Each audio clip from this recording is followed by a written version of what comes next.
Bonsoir, je voulais vous parler de 2012 et notamment des présidentielles. Alors, en 2011, j'avais vraiment bien trouvé.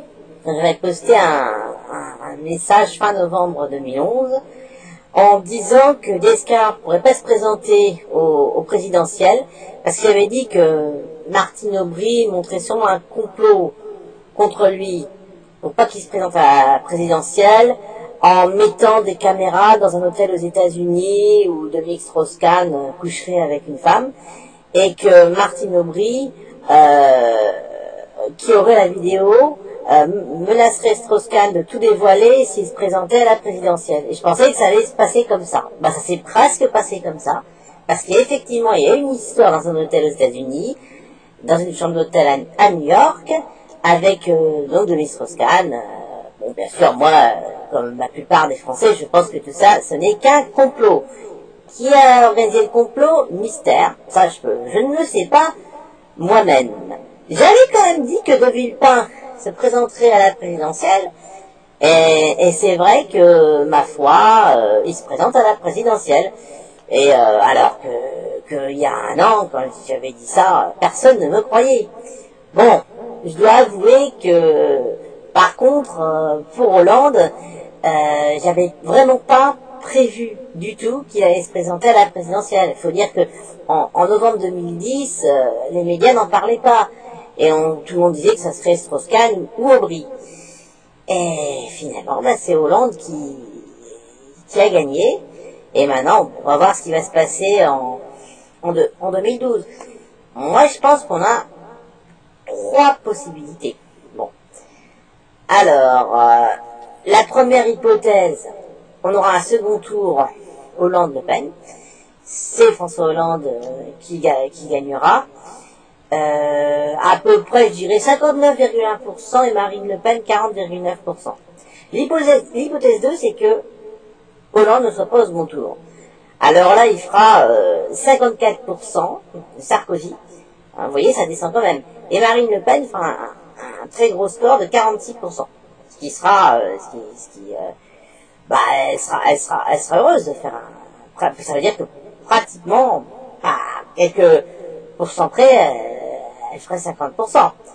Alors, mon hypothèse 3, c'est peut-être la moins probable finalement, un second tour Sarkozy-Hollande. Alors là, par contre, je ne peux pas vous dire qui sera le vainqueur. Je suis absolument incapable de vous dire si ce sera Sarkozy-Hollande parce que le score sera très très serré. Je peux juste vous donner, à mon avis, les chiffres. C'est qu'il y en a un qui fera 50,5% et l'autre qui fera 49,5%. Mais je peux pas vous dire si les 50,5% seront pour Sarkozy ou pour François Hollande. Et alors, au niveau des États-Unis, alors là, bon, évidemment, Barack Obama va se représenter, mais il sera face à une femme, parce que c'est une femme qui va remporter l'investiture, républicaine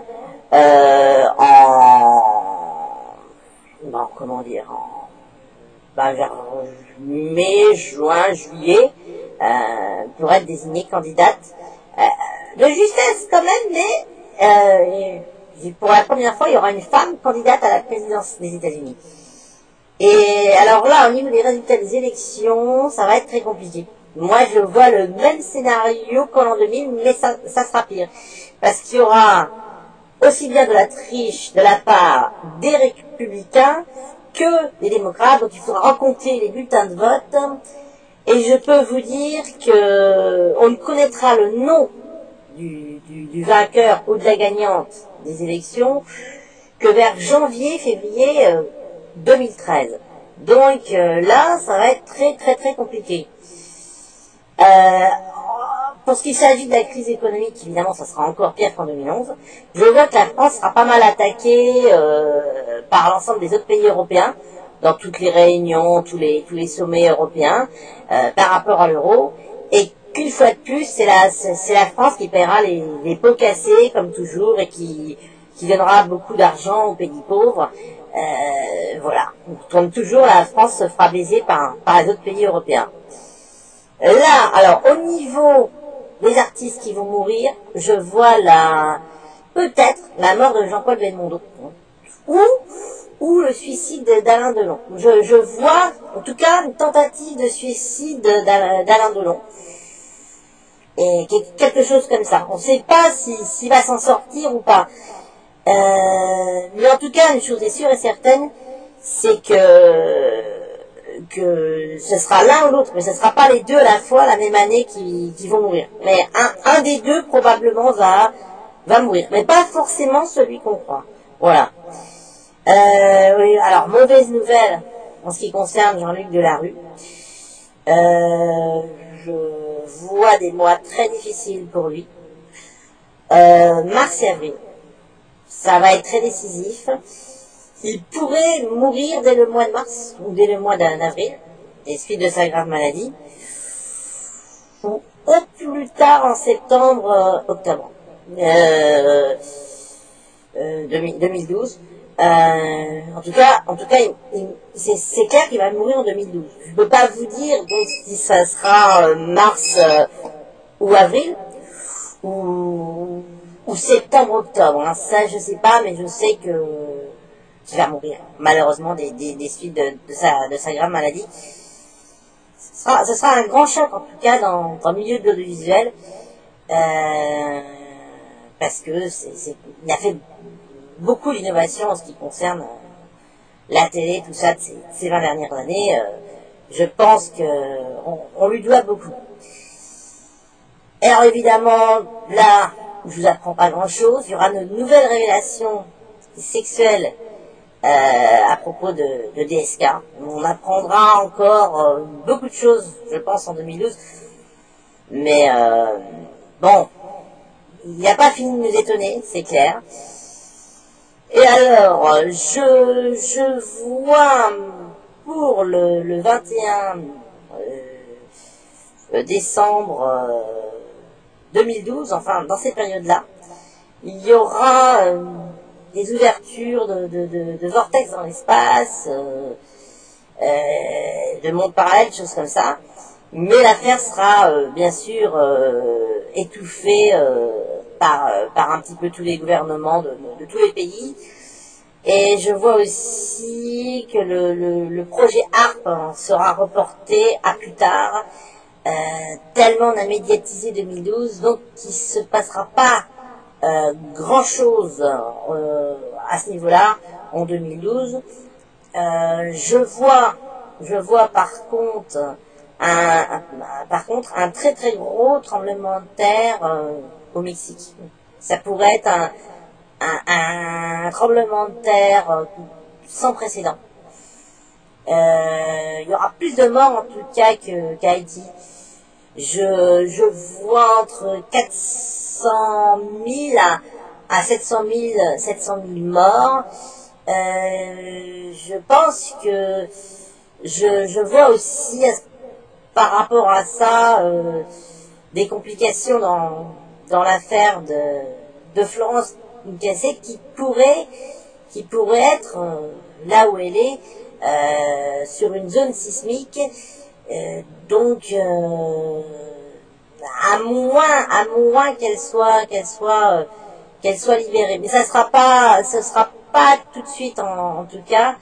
Si elle est libérée, je pense pas que ce sera pour l'année 2012, tout simplement parce qu'il y a des élections. Donc, si elle s'en sort du tremblement de terre, sa libération sera reportée à beaucoup plus tard. Mais je vois aussi quand même que ça va avoir un assez gros retentissement sur Terre. Ça va même peut-être engendrer des révoltes par rapport à des vivres et des rationnements. Il y aura sans doute ensuite une guerre civile sans précédent au Mexique, avec un coup d'État. Le tremblement de terre, je le vois aux alentours du 15 avril. Ce sera le plus gros tremblement de terre qui ait connu, enfin, le plus grand nombre de victimes, hein. Je dis 400 000, 700 000, voire suivant les circonstances, jusqu'à 1 million 100 000 victimes. Enfin, ce sera énorme. Peut-être, par rapport à ça, comme ce sera la révolte dans tout le Mexique, enfin, ça va être compliqué par rapport à ça pour que Florence Cassel soit libérée en 2012. Si sa cellule qui se trouve pas loin d'une faille sismique n'est pas entièrement détruite, si la prison n'est pas partiellement détruite à 80-90%. Donc je vois ça assez difficilement. Des révolutions, non, je vois pas à part tout va se concentrer sur le Mexique en 2012. Comme par hasard, le pays des Mayas, et c'est là qu'il va y avoir, bon, suite à cet immense tremblement de terre, une guerre civile sans précédent. En plus, donc, ça pourrait faire encore des centaines de milliers de victimes supplémentaires. C'est peut-être les conséquences du tremblement de terre, des couvre-feux, et tout ça qui font augmenter le nombre de victimes de 300 à 400 000 personnes. Voilà, donc, faut se méfier. Voilà, je verrai bien dans quelques mois comment les choses se sont passées. Et si j'ai d'autres idées à propos de 2012, d'autres flashs, d'autres visions, je vous tiendrai au courant. Voilà, c'est le dernier jour de l'année, c'est ce que je vois au regard du 31 décembre 2011. Alors, je vous souhaite de bonnes fêtes de fin d'année et à l'année prochaine. Et je vois aussi beaucoup de divorces dans le monde des médias et du show business pour 2012, mais je vois pas encore à quel niveau. Voilà. À bientôt.